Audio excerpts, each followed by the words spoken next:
조선 역사 속에서 가장 비극적인 운명을 마주했던 왕을 떠올려 보신 적 있으신가요? 어쩌면 그의 이름은 우리의 마음 속에 깊은 아픔으로 남아있을지도 모릅니다. 어린 나이에 왕위에 올랐지만 모든 것을 잃고 사랑하는 이와 강제로 헤어져야만 했던 비운의 왕, 단종. 과연 한없이 여리고 나약했던 이 어린 왕은 어째서 그리도 참혹한 운명의 소용돌이에 휘말려야 했을까요? 그리고 그를 향한 한 여인의 순수한 사랑은 어떻게 처절한 비극으로 얼룩지고 말았을까요? 오늘 우리는 권력의 냉혹한 그림자가 드리운 조선시대, 그 역사의 거친 파도 속에서 한없이 흔들렸던 어린 왕의 이야기와 그 옆을 묵묵히 지키려 했던 한 여인의 지고지순한 마음이 어떻게 산산조각 났는지 살펴보려 합니다. 단지 오래된 예시학이라고 치부하기엔 너무나도 인간적인 아픔과 사랑이 담겨 있기에 이 이야기는 분명 우리의 마음을 깊이 울릴 것입니다. 과연 그들의 운명은 어디서부터 삐걱거리기 시작했을까요? 시간은 챈 452년 조선의 왕실에 예기치 못한 비극이 닥쳐왔습니다. 백성들의 큰 기대를 한 몸에 받던 문종 임금께서 안타깝게도 재위 2년 3개월 만에 갑작스럽게 세상을 떠나고 말았던 것이죠. 겨우 12살의 어린 나이였던 세자 홍위가 왕위에 오르니 그가 바로 조선 제6대 임금 단종입니다. 어리고 순진한 소년 왕에게 용상은 너무나도 크고 버거웠을 겁니다. 화려하게 장식된 옥좌에 앉았지만 그의 눈빛에는 권위보다는 차라리 불안과 두려움이 가득했을 테니까요. 마치 폭풍우가 몰아치기 직전의 바다처럼 조선의 왕실은 겉으로는 평온해 보였지만 그 속에서는 알 수 없는 긴장감이 서서히 감돌기 시작했습니다. 문종 임금은 세상을 떠나기 전 어린 아들을 위해 깊은 고민 끝에 중요한 결정을 내리셨습니다. 당시 나라의 기둥과 같았던 영의정 황보인과 좌의정 김종서 등 노련하고 충직한 고명 대신들에게 어린 단종을 잘 보필해달라는 간곡한 부탁을 남기셨죠. 이들은 문종의 유지를 받들어 어린 왕을 보호하고 나라를 안정시키기 위해 최선을 다했습니다. 하지만 권력의 세계는 언제나 예측 불가능한 욕망으로 가득 차 있는 법 아니겠습니까? 어둠 속에서 날카로운 눈빛으로 왕실의 움직임을 주시하던 이가 있었으니 바로 단종의 숙부이자 세종대왕의 둘째 아들이었던 수양대군이었습니다. 그는 겉으로는 조카인 어린 단종을 위하는 듯 보였지만 그의 마음속에는 왕좌에 대한 뜨거운 야망이 점점 더 커지고 있었습니다. 마치 잔잔한 호수 밑에서 거대한 그림자가 서서히 모습을 드러내듯 수양대군의 속내는 조금씩 베일을 벗기 시작했습니다. 어린 단종은 왕좌에 앉아 있었지만 사실상 실권은 고명 대신들에게 있었고 그마저도 점차 수양대군의 그림자에 가려지기 시작했습니다. 그는 마치 장기판 위의 왕처럼 자신의 의지대로 움직일 수 없는 답답한 상황에 놓여 있었죠. 고뇌에 잠긴 어린 왕의 눈빛은 더욱 깊어졌고 궁궐 안의 공기는 마치 얼음장처럼 차갑게 식어갔습니다. 불안감은 점차 긴장감으로 변해갔고 곧 터질 듯한 폭풍의 전조처럼 느껴졌습니다. 이 불안한 시작은 과연 어떤 비극적인 결말을 향해 치닫게 될까요? 우리는 다음 이야기에서 그 잔혹한 서막을 마주하게 될 것입니다. 지난 이야기에서 잠시 엿보았던 수양대군의 뜨거운 야망은 결코 사그라지지 않았습니다.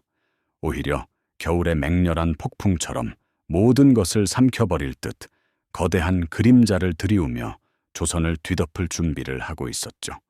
그리고 마침내 텔리사비오읍 3년 음력 10월 역사의 페이지를 피로 물들일 잔혹한 서막이 오르고 말았습니다.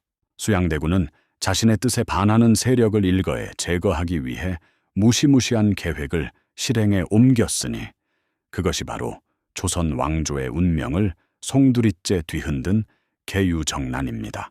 어둠이 깊게 깔린 한밤중 궁궐은 피바람에 휩싸였습니다. 수양대군은 미리 포섭해둔 무사들을 이끌고 영의정 김종서 대감의 저택을 급습했습니다.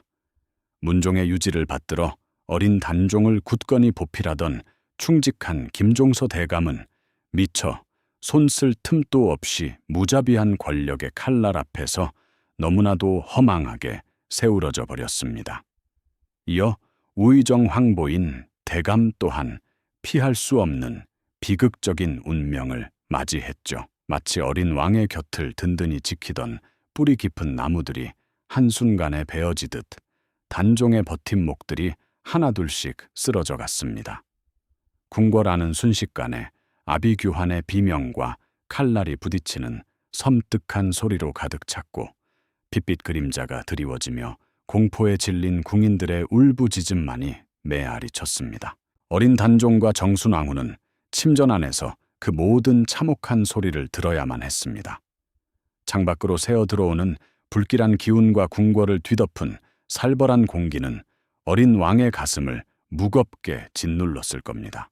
그들은 마치 거친 파도 한가운데 놓인 작은 돛단배처럼 두려움에 떨며 서로의 온기에 기대어 밤을 지새웠을 것입니다. 이튿날 아침 피로 얼룩진 궁궐은 싸늘한 침묵에 잠겼습니다. 수양대군은 반대 세력을 완전히 제거하고 어린 단종에게는 모든 실권을 내려놓을 것을 강요했습니다. 왕좌에 앉아 있었지만 이제 단종은 이름뿐인 왕이 될 수밖에 없었죠. 결국 단종은 산광으로 물러나야 했습니다. 그의 나이 고작 14살이었습니다. 왕위를 숙부에게 넘겨주고 이름뿐인 산광으로 물러나야 했던 그 순간 어린 단종의 마음은 갈기갈기 찢어지는 듯한 고통에 몸부림쳤을 것입니다. 마치 한때 화려하게 피었던 꽃이 잔혹한 서리 앞에 한순간에 시들어버리듯 그의 어린 시절은 그렇게 비극적으로 끝나버렸습니다. 왕의 권위는 사라지고 그저 불안한 존재로 전락하고 말았으니 그 절망감은 이루 말할 수 없었을 것입니다. 그러나 수양대군의 야망은 여기서 멈추지 않았습니다. 상왕이라는 자리마저도 그에게는 언제든 위협이 될 불안한 요소로 느껴졌던 모양입니다. 권력의 속성이란 늘 그렇지 않습니까? 조금이라도 자신의 자리를 위협할 불안한 요소는 뿌리째 뽑아내려 하는 마치 독버섯처럼 잔혹한 면모를 가지고 있는 법이지요. 결국 카일나하자 57년 단종은 산광의 자리마저 빼앗기고 노산군으로 강등되어 멀리 강원도 영월로 유배를 떠나게 됩니다. 어린 왕은 그렇게 왕에서 상왕으로 그리고 다시 군으로 강등되는 참담한 수모를 연이어 겪어야 했습니다. 이는 단순한 신분 하락이 아니었습니다. 어린 단종에게는 모든 것을 잃고 낯선 땅으로 내던져지는 존재 자체를 부정당하는 것과 다름없었을 겁니다. 영월로 향하는 길은 비 오는 날에 초라한 행렬이었습니다. 왕실의 위엄이라고는 찾아볼 수 없는 쓸쓸하고 고독한 길이었습니다. 단종은 사랑하는 정순왕후와도 강제로 이별해야만 했습니다. 이별의 순간은 참으로 가슴 아팠을 겁니다. 정순왕후는 창문 너머로 멀어져 가는 단종의 초라한 행렬을 그저 바라볼 수밖에 없었죠. 그녀의 두 눈에서는 하염없이 뜨거운 눈물이 쏟아져 내렸을 것입니다.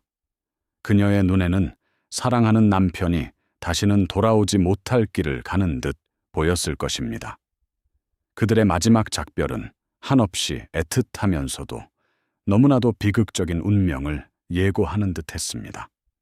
어린 부부에게 허락된 짧은 행복은 잔혹한 권력 앞에 산산이 부서지고 말았습니다. 영원히 함께할 줄 알았던 두 사람은 그렇게 강제로 갈라져야 했고 그 슬픔은 이루 말할 수 없었을 것입니다. 사랑하는 이의 뒷모습이 아득히 멀어져 점처럼 사라질 때까지 정순왕후는 그 자리에 못 박힌 듯 서서 좀처럼 눈물을 멈추지 못했을 겁니다. 그녀의 가슴에는 남편에 대한 깊은 그리움과 함께 다시는 볼 수 없을지도 모른다는 절망감이 사무쳤을 것입니다. 이별의 고통을 뒤로하고 단종은 험난한 영월 길을 홀로 걸었습니다. 그 길은 단순한 유배길이 아니었습니다. 그것은 어린 왕의 마지막 여정이자 비극적 운명의 절정을 향해 가는 길이었죠. 강원도 영월의 청령포는 삼면이 차가운 강물로 둘러싸여 있고 나머지 한쪽은 깎아지른 듯 험준한 절벽으로 막혀 있는 마치 세상과 단절된 듯한 고립된 곳이었죠.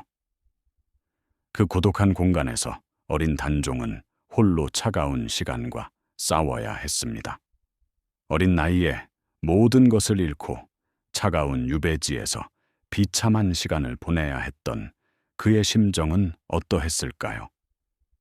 아마도 매일 밤 잠 못 이루며 고향과 사랑하는 이를 그리워했을 겁니다. 그의 눈빛은 점점 더 깊어지고 체념과 슬픔으로 가득 찼을 것입니다. 권력의 정점에서 나락으로 떨어진 왕의 삶은 그렇게 쓸쓸히 저물어가고 있었습니다. 차가운 강물과 험준한 절벽에 둘러싸인 영월 청령포. 그곳은 어린 단종에게 마치 세상의 끝처럼 아득하고 고독한 공간이었을 겁니다. 그는 매일 아침 떠오르는 해를 보며 또 저무는 노을을 바라보며 자신이 잃어버린 모든 것을 되새겼을 테죠. 화려했던 왕좌의 권위도, 백성을 보살피던 임금의 책임감도, 그리고 무엇보다 사랑하는 여인 정순왕후와의 따뜻한 시간도 이제는 아득한 꿈처럼 멀어져 버린 현실 앞에서 깊은 한숨만 내쉬었을 것입니다. 한때 그를 보필하던 충신들은 영모의 죄인으로 피 흘리며 세우러져 갔고 그 빈자리는 숙부인 수양대군, 즉 세조의 사람들로 가득 채워져 어린 왕은 그렇게 모든 것을 빼앗긴 채 한 줌의 희망조차 없는 절망 속에서 하루하루를 힘겹게 버텨냈습니다. 특히 정순왕후와의 강제적인 이별은 그의 가슴에 지워지지 않는 깊은 상흔으로 영원히 남았을 것입니다. 창문 너머로 혹은 빗줄기 속에서 멀어져가는 초라한 유배 행렬을 바라보던 정순왕후의 모습은 과연 어떠했을까요? 아마도 그녀의 두 눈에서는 뜨거운 눈물이 빗물처럼 하염없이 흘러내렸을 겁니다. 다시는 사랑하는 이를 볼 수 없을지도 모른다는 비통함과 한 나라의 왕비로서 아무것도 해줄 수 없는 무력감이 그녀의 여린 심장을 갈기갈기 찢어놓았겠. 단종 역시 마지막으로 마주했던 그녀의 애틋하고 슬픈 눈빛을 기억하며 차가운 영월 길을 홀로 걸었을 겁니다.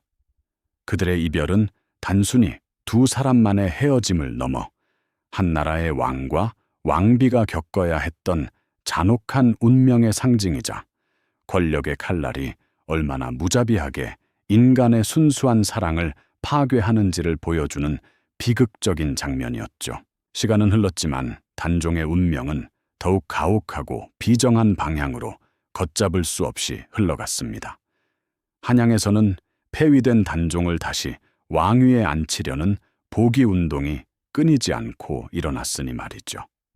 성삼문, 박팽년 등 지편전 학사들을 중심으로 한 충신들은 세조의 왕위 찬탈을 부정하며 단종을 복위시키려는 은밀한 계획을 세웠습니다. 이른바 사육신으로 불리는 그들의 단종 복위 운동은 세조에게는 자신의 왕권을 뿌리째 흔드는 거대한 위협으로 다가왔을 것입니다. 결국 이 치밀했던 계획은 발각되었고 관련자들은 상상조차 할 수 없는 잔인한 방법으로 처형당하는 참혹한 결말을 맞이했습니다. 이 사건은 세조에게 살아있는 단종의 존재 자체가 자신의 왕권을 언제든 위협할 수 있는 근본적인 문제임을 뼛속 깊이 각인시켰습니다. 결국 세조는 더 이상 미룰 수 없는 잔혹하고도 비정한 결정을 내리게 됩니다. 단종을 왕실 족보에서 완전히 지워버리고 노산군이라는 이름으로 강등시킨 것도 모자라 이제는 그의 마지막 숨통마저 끊어버리기로 한 것이죠. 금부도사 왕방현은 세조의 피도 눈물도 없는 명령을 받들어 영월로 향했습니다. 사약을 들고 가는 그의 발걸음은 아마도 청은망은 무겁고 고통스러웠을 겁니다. 어린 왕에게 사약을 내리라는 잔혹한 명은 인간으로서 감당하기 힘든 깊은 고뇌와 죄책감을 안겨주었을 테죠. 역사의 기록은 그가 영월 동원에 도착하기 전 잠시 발길을 멈추고 주저했다는 사실을 전하고 있습니다. 마침내 청령포에 도착한 금부도사는 절망과 체념에 빠져있던 단종에게 비극적인 소식을 전했습니다. 명을 받들어 사약을 가져와 싸웁니다. 이 짧고도 싸늘한 한마디는 어린 단종의 마지막 희망마저 산산조각 내버리는 잔혹한 비수가 되었을 겁니다. 단종은 자신이 피할 수 없는 운명의 굴레에 완전히 갇혔음을 고요히 깨달았을까요? 그는 아마도 고요하고 담담하게 자신의 마지막 순간을 받아들였을 것입니다. 창밖의 쓸쓸한 풍경처럼 그의 마음 또한 텅 비어 있었을 테죠. 어린 나이에 왕위에 올라 모든 것을 잃고 사랑하는 이와 강제로 헤어지고 결국 유배지에서 홀로 비참한 죽음을 맞이해야 했던 단종. 그의 텅 빈 눈빛은 체념과 함께 어쩌면 이 잔혹한 세상에 대한 마지막 질문을 담고 있었을지도 모릅니다. 그렇게 조선의 6번째 왕, 단종은 차가운 사약을 마시며 쓸쓸히 쓰러져 갔습니다. 그의 짧고 비극적인 생은 불과 17세의 어린 나이에 영월 청령포에서 영원히 막을 내렸죠. 권력의 냉혹하고 무자비한 속성 속에서 피어난 한 떨기 연약한 꽃처럼 그의 삶은 너무나도 잔혹하게 꺾여버렸습니다. 단종의 죽음은 단순한 한 개인의 비극을 넘어섰습니다. 그것은 조선이라는 나라가 겪어야 했던, 그리고 후세에 길이길이 기억될 비극적인 역사의 한 페이지였죠. 어린 왕의 마지막 숨결과 함께 그를 향한 정순 왕후의 애절한 사랑 또한 잠시 멈춘 듯 보였을까요? 하지만 그녀의 사랑은 오히려 그 비극적인 순간부터 더욱 굳건하고 숭고하게 빛나기 시작했습니다. 이 영상이 도움이 되셨다면 좋아요와 구독 부탁드립니다. 여러분의 응원이 제게 큰 힘이 됩니다. 다음 영상에서도 더 유용한 정보를 공유하겠습니다. 감사합니다.